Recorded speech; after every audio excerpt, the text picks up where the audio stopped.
has come. I've been talking about it all night. I'm just about to introduce you to my guest. My guest is a candidate, a new candidate for the seat of Hartley. We've been hearing about how come election time, it's going to be pretty much a three-course race between the Libs, Labor, LSA Best. I believe, and I think there'll be many other people who agree with me, that three-horse race is going to change very quickly into a four-horse race.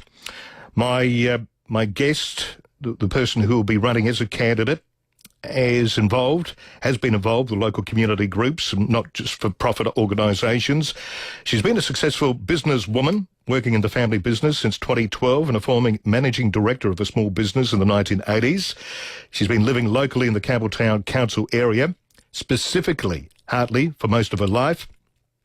She's campaigned on local issues, authored petitions, collected signatures for and on behalf of residents, and made a stand with those residents on many matters of concern throughout the local community. She's prosecuted successful arguments on behalf of the community in chambers and written and spoken to sitting members of Parliament on behalf of residents. She's not afraid of hard work and is happiest whilst in the process of achieving good outcomes for the community. She is a high achiever with many awards for excellence. She's worked in tough, competitive and often hostile work environments, which have helped develop her determination to succeed, strengthen her character and season her for battle. She'll certainly need that in the coming weeks, there's no doubt about that. She does not fold in the face of adversity, rather seeking alternative routes to achieve her goals. She's a wife and mother of two children, aged 20 and 30. There's much more to be said about her achievements and her life. Her qualifications are Certificate for in Business Management. She also has a diploma in local government. And the next candidate, a new candidate, independent candidate for the seat of Hartley at the next state election. Many people would be already familiar with her. It is the Deputy Mayor of the City of Campbelltown, Marijka Ryan. Marijka, thanks for coming on the program tonight and congratulations for throwing your hat into the ring and running. Thank you, Andrew. Good evening to you and good evening to your listeners. There is so much to be said about your career and your time as Deputy Mayor and also as sitting as on the council as a councillor. Why your decision to run for the seat of Hartley at the state election? Why I'm deciding to run, Andrew, is very easy. I want to put an end to the actual circus that's there at the moment. It's time for people to understand that there is an alternative that they can look to, somebody who will be prepared to work on their behalf and prepared to listen to them and prepared to act appropriately, not being with a party or joined to a party. I won't be taking my instructions from anyone if I'm elected, definitely not from North Terrace. I won't be torn between what my party might want and what my community might want. I will be the only one who will be working totally in the best interest of Hartley residents, which of course will also translate into being the best interest for people of South Australia. You've been Deputy Mayor of Campbelltown since 2014. That would certainly go in your favour. You've been in council quite a number of years before that too. Yes, 10 years all up. I've been out there at the grassroots level, Andrew. I know the people. They are my people. I love them dearly and I care very much what happens to them. And at the moment, I can't see that there is any party that's presenting or any group that's presenting that could possibly represent them in the same way that I can. People of the City of Campbelltown to be very familiar with the work that you have done for them as residents, as Deputy Mayor and also as a councillor. But you also do other work within the community and not just within the City of Campbelltown, but elsewhere as well. You're a member of the Lions Club, City of Charles Sturt, and also a board member there as too. What else do you do? Yes, I'm also on the board of the Eastern Health Authority, which is represents the Eastern Region Alliance of Councils, and I represent the Campbelltown Council on that. Up until about middle of last year, I was a member of the board of the Modbury Hospital Foundation, so I have first-hand experience as to what's been happening with our incredible decline in the health system. It's just a tragic shame. I'm involved in lots of community groups, and I work with people on a voluntary basis, making sure that I can do whatever I can for them and utilise all of my skills and capabilities to help them. In the last few months, especially since Nick Xenophon decided to throw his hat in the ring, I was quite surprised that a man who had very little connection to the area would all of a sudden decide to run in Hartley.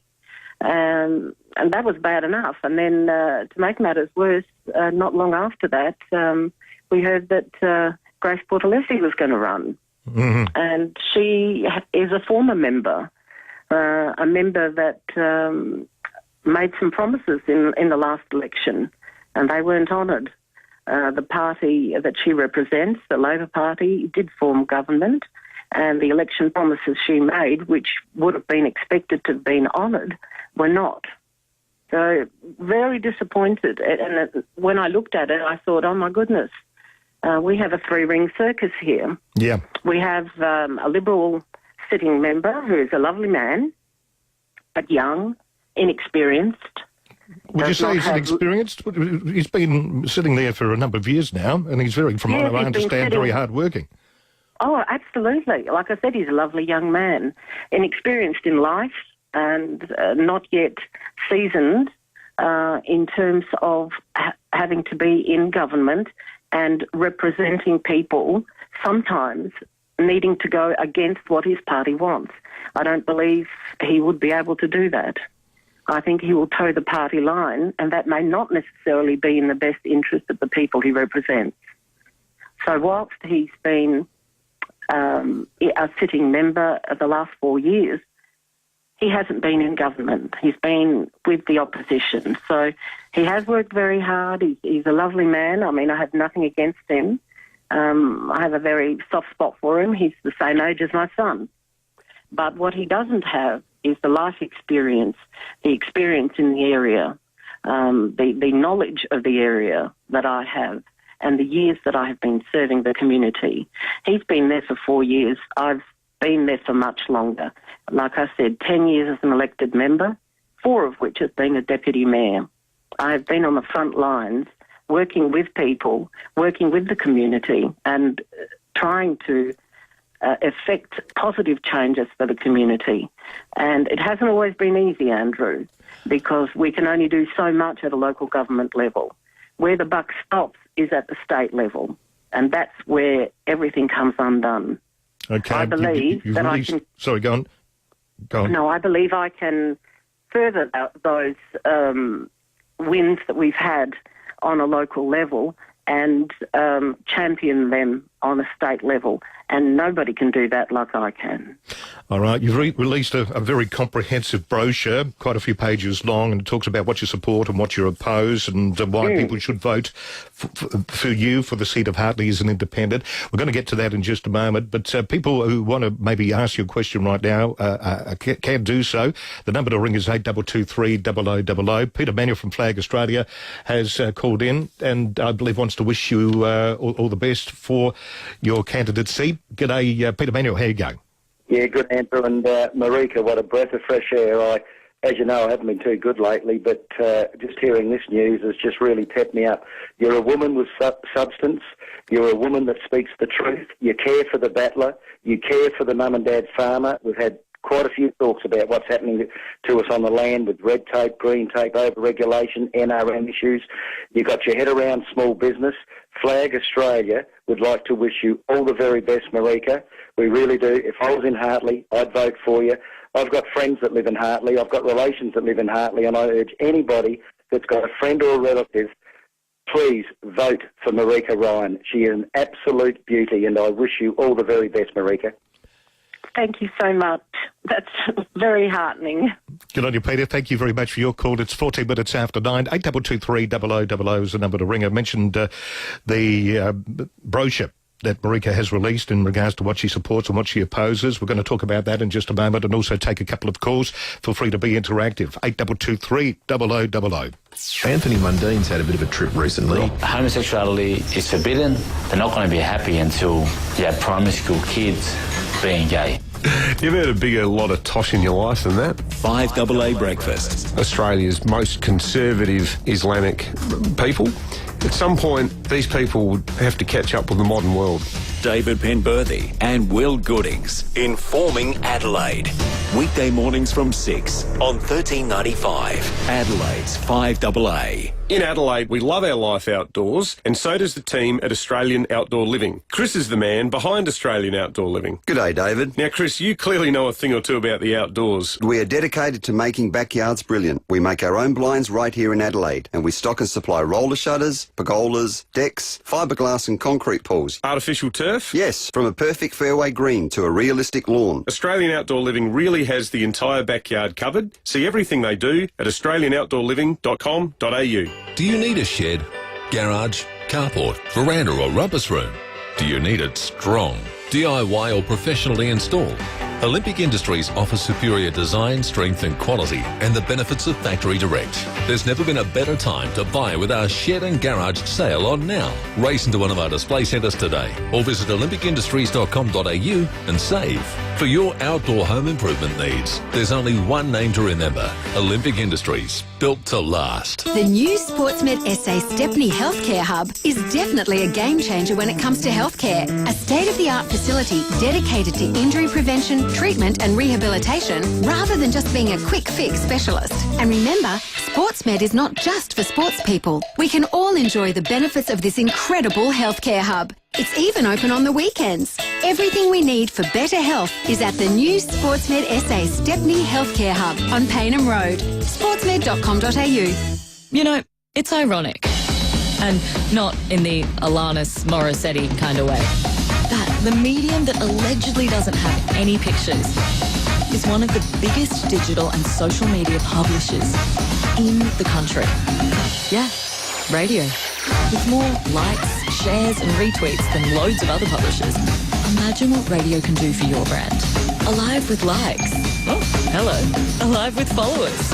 Visit radioalive.com.au. Dentures Direct. We do dentures. Importantly, Dentures Direct can also save you time. With their mobile service, they'll happily visit you or a loved one in your home or aged care facility. With 40 years experience and 18 locations, Dentures Direct are the first point of call for aged care facilities, attesting they really are the experts. Call Rose or one of the Dentures Direct team. Dentures Direct, we fix denture problems. 8357 5555. That's 8357 5555. Catalyst Foundation is your leading independent provider of information on ageing, disability, housing, accommodation and use of internet and technology. With our Seniors Information Service and Ageing SA consultants, we're here to help you find the information or services you may need and provide individual advice and support so you can live life to the fullest. Catalyst Foundation, people helping people. For information, call 8168 8776 or visit catalystfoundation.com.au. Andrew Reimer on 1395. Adelaide's 5AA. Nice to have your company on this Sunday evening. It's 18 minutes after 9. You're listening to Andrew Reimer right up until midnight tonight. As you heard just a moment ago, I have the Deputy Mayor of the City of Campbelltown on the program, Marijka Ryan, who's just announced she'll run as an independent candidate at the next state election for the seat of Hartley. She's lived in that region most of her life, that area most of her life. She's been in council for at least 10 years with the City of Campbelltown as a councillor. She's been Deputy Mayor for 4 years and she's been a great champion of many causes for the people of the City of Campbelltown. So it's great to have her on the program and announce that decision. We'll talk about some of the things she supports and some of the things she opposes in just a moment. But before we do, we have the Speaker of the House, Michael Atkinson, who would like to have a word to Marijka as well. G'day, Michael. Oh, hello. Hello, Andrew. Hello, Marijka. Hello. How are you, Michael? I'm fighting fit. I'm in my office beavering away and listening to the program. Marijka, you were a member of a political party until for a very long time and at a very senior level until quite recently. In fact, you said you're not tied to a party, you're not being with a party. When did you resign from that party? I resigned late last year, Michael. Yeah, and you were the candidate for Liberal pre-selection in the seat of Torrens, the state district of Torrens, and you didn't win that pre-selection. So if you'd prevailed in your endeavours, you'd now be the Liberal candidate for a quite different seat, wouldn't you? Well, yes. So, that's correct. So now you're running in Hartley, a different seat. Well, this is where my community is. Yes, this is where I want to run. If your community is in Hartley, Marijka, why did you run for the state district of Torrens for Liberal pre-selection? Well, that's a long story, Michael. I guess you could say that at the time I was still on board where the Liberal Party was going and the policies that they had, or probably the lack of policies that they had, but I was hoping that I could make a difference. We had a sitting member, and we still do, who is a Liberal person, Vincent Tarzia. So at that time I was still committed to the party. However, since then I have had a little bit of a difference of opinion on some of the policies and no longer found myself aligned completely with the Liberal Party. So I left the party and did the right thing and said thank you. We've been together for a long time, but we no longer see eye to eye on all issues. And I left. So found myself then in the situation I am now. Still very committed to the people that I represent on council, and which are the people of Hartley, incidentally, and still very committed to making a difference, but without a party. And Marijka, what were those issues that caused you to break with the Liberal Party? There are a few issues. I don't believe that all of the policies that have been put forward have been thought through very carefully. There were specific issues. I'm not going to go into specifics because I know how you operate, Michael, and I know that you're baiting me to say something that I probably don't need to say. But what I will say is that I have specific issues with deregulation of shop trading hours. I have specific issues with their rate capping policy and a few other small incidentals. But needless to say, I still think they represent a better option than having Labor run another term. That is my sincere opinion. Your how to vote card will direct preferences to the Liberal Party. Actually, I'm glad you raised that, Michael, because I have absolutely made no deals with anybody, and I will not be asking for anybody to preference any party. No. I will be asking them to vote for me and then make their own choices how they see fit. Michael, do you think Labor's vote cards will preference Marijka? Do you think there's a possibility of that? I don't. I really don't know. It's possible, I suppose, but I'm not in on that decision. But obviously, there's been some discussion about, if in the unlikely event that Labor didn't finish in the top two spots, should the Labor preferences go to Nick Xenophon or should they go to Vincent Tarzia as the sitting member? Look, what I do know is that when Nick Xenophon announced his candidature for the State District of Hartley, he said he would knock on every door in the State District of Hartley. Now, that probably was a foolish commitment to make because I don't think Nick really understands just how many doors there are in a state electorate and what would be required to do that. But there's every sign that Nick hasn't knocked on even 1% of the doors in Hartley. So it'll be interesting to see if the media follows up on that commitment to knock on every door in Hartley in the way the media would follow up if, say, a Liberal or Labor candidate made that pledge. Hear, Michael. Yeah, there's no doubt about that. He seems to get a lot of favouritism when it comes to the media, in particular the advertiser. Well, you you've got to understand that when Nick was in the Senate, the Australian Senate, as a federal MP, he voted on media legislation in a way that would give hundreds of millions of dollars of benefits, regulatory benefits, to Rupert Murdoch's News Limited.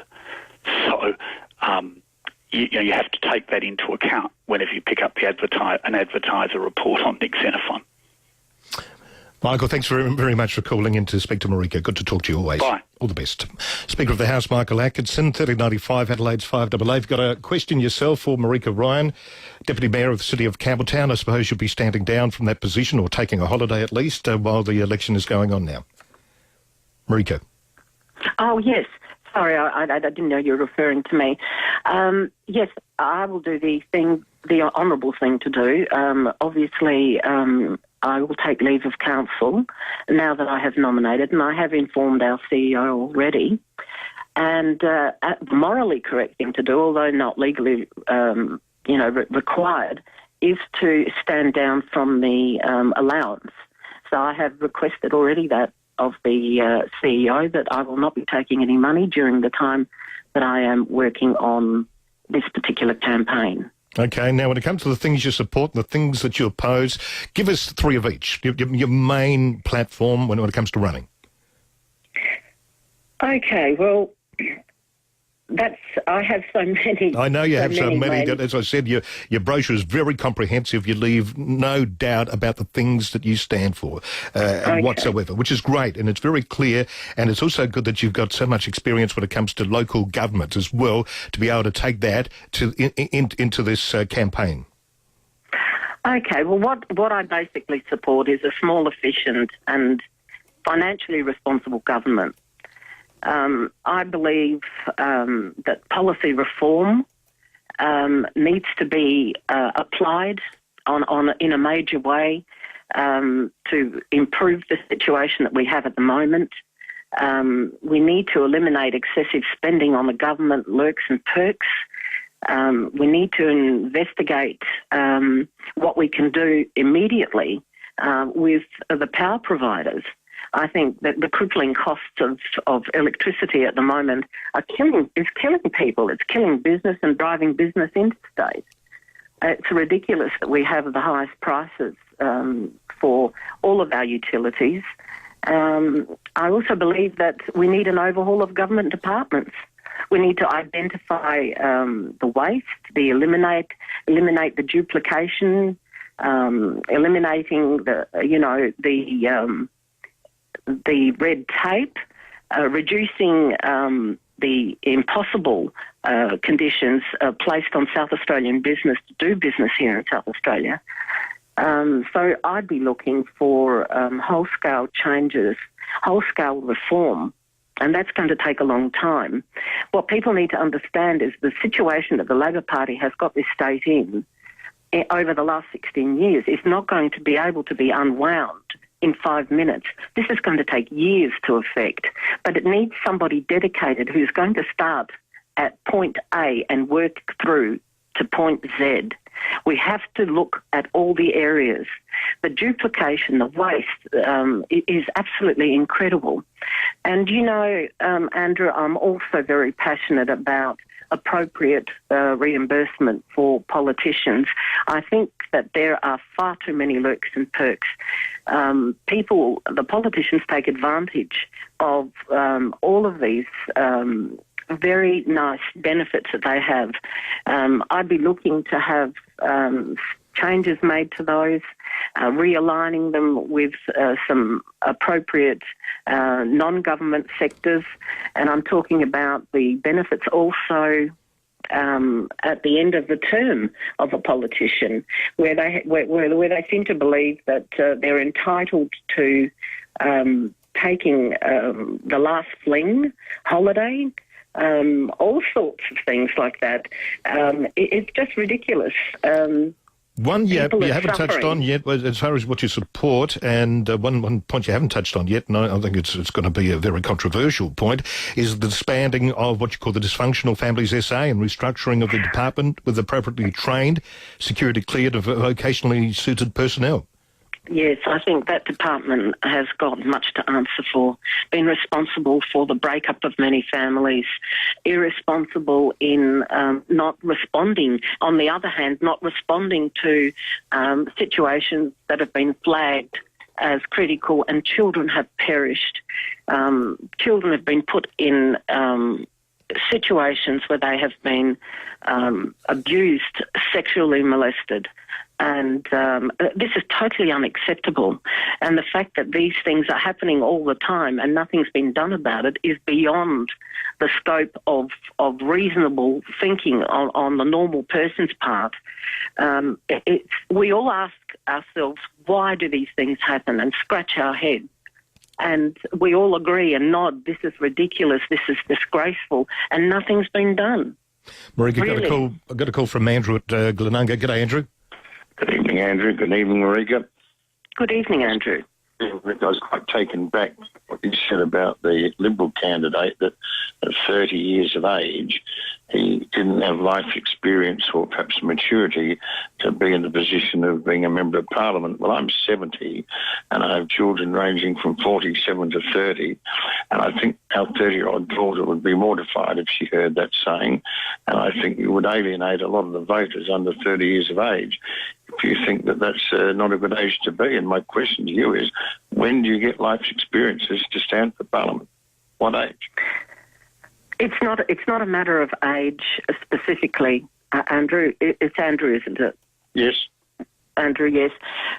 I'm referring to life experience in general, and I'm making the comparison between the sitting member and my experience in life. I am old enough to be his mother, and obviously I believe that if you're going to relate to people and legislate on behalf of people and relate to people and their issues, if you have lived through your life's experience, if you've raised a family, experienced hard times, had to pay bills, had mortgages, then you come from a better perspective. More so than the person who hasn't done that. I didn't say that he wasn't a capable person. I understand that. I think he's a wonderful man. I do think very highly of him.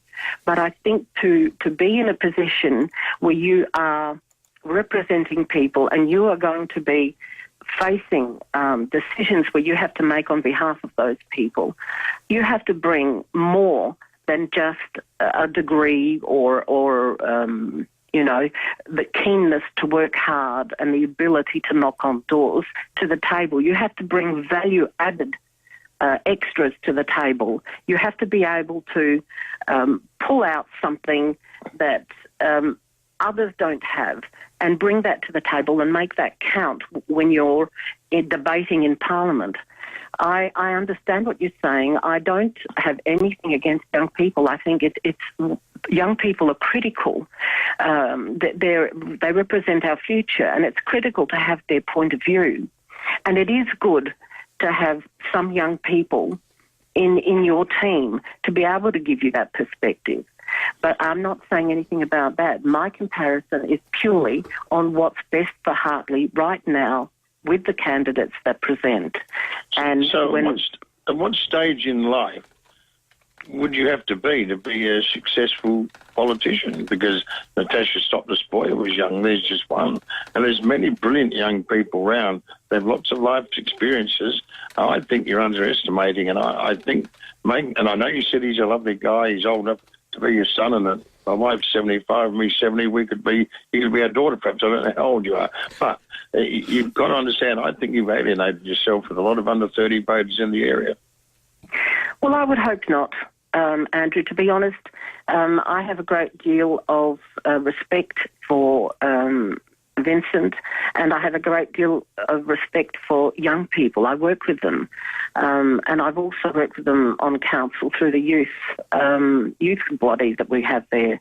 But what I'm saying to you at the moment, and my biggest issue, is that doesn't matter which party is in power, the person who is part of that party, part of the group, is committed to that party and will have to vote accordingly. It's very, very few that have the the strength and the tenor to be able to go against the grain and actually represent their community, the ones that put them there, as a representative of a particular area.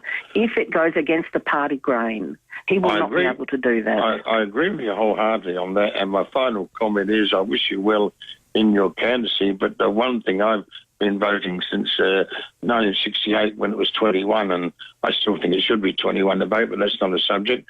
But I've never seen a minority government, federal or state, be successful. And I only hope that whoever gets in the government in this term for this state has a majority without having to deal with independence, etc., etc. But thanks for listening to me, and I wish you well in your election. Andrew, thanks very much for your call. Thank you. Good on you. All right, 25 minutes to 10. Marijka, thanks very much for coming on the program and breaking the news that you're going to be running as an independent candidate for the seat of Hartley on the March the 17th. Wish you all the best for your campaign. I think you're in some very interesting times, to say the least, but I also believe you're well and truly, thanks to your track record, very well prepared for it. Thank you, Andrew. Can I just have one final thing to say? Yeah, sure. With people at the moment, people are looking for hope. They're looking for something to pin their dreams on, someone to tell them that it's going to be okay tomorrow. And unfortunately, you've got people in politics who are very good at utilising that hope and capitalising on it. And I'm talking, of course, about our SA best, Nick Xenophon. I want to caution people that although this man is appearing to be the knight in shining armour, we must be very careful who we actually vote for and look a little bit further, read about what has happened, what he has done or what he hasn't done, more to the point, find out more about this man. Hope comes in many forms. Hope will come when you get the right mix of people doing the right thing in North Terrace, acting on behalf of the people. Hope doesn't come in the gaze of stunts that are performed. People need something to pin their hopes up on now, and I'm just asking, please don't be duped by the stunts and by all of the carry-on that you see before you now. Look to somebody who's real, look to somebody who cares and who is vested in the interests of the area, and vote for somebody who you feel will best do that on your behalf. So that's basically what I wanted to say. Labor's had their go.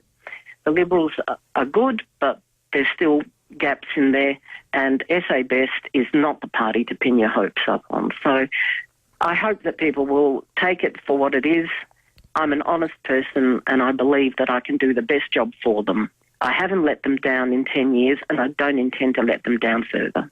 Good on you, Marijka. Thanks very much for coming on the program and breaking that tonight, okay? Thank you. Thank you so much for having me, and good night to all your listeners. Good on you. Thanks very much. Marijka Ryan, Deputy Mayor, City of Campbelltown, but now she is the independent candidate for the seat of Hartley. So interesting times ahead. Let me know what your thoughts are. Give us a call, 8223 0000. Just further to Mick Atkinson's comments as well. If you live in the seat of Hartley, you heard that Mick Atkinson talk about the fact that Nick Xenophon promised to get around and knock on every door in Hartley. And I suppose you could take that as with a grain of salt in a sense, because there are, as Mick rightly said, so many doors to knock on. But if you are a resident within the seat of Hartley, when it comes to seeing Nick Xenophon, having him personally knock on your door, has it happened yet? Give us a call and tell us, will you? Love to hear. 8223 0000, and you can email me on air at 5AA.com.au. That's the interesting thing about Nick Xenophon. 20 years ago, he promised as a no pokey MP that he was going to get rid of pokies. Here we are, 2018, and he's promising to knock on every door in Hartley. Still got pokies 20 years down the track. Has he been knocking on the doors of Hartley? Has he been getting in your face as far as you as a resident of that area are concerned? Love to hear from you. get on the phones, be interactive, and you can email me as well on air at 5AA.com.au. And I think when it comes to Marijka, summing up what you need to look for in a politician, I think one word pretty much sums it all up. Everything that she had to say is what you need to look for is actual substance. Substance. SA Footy League.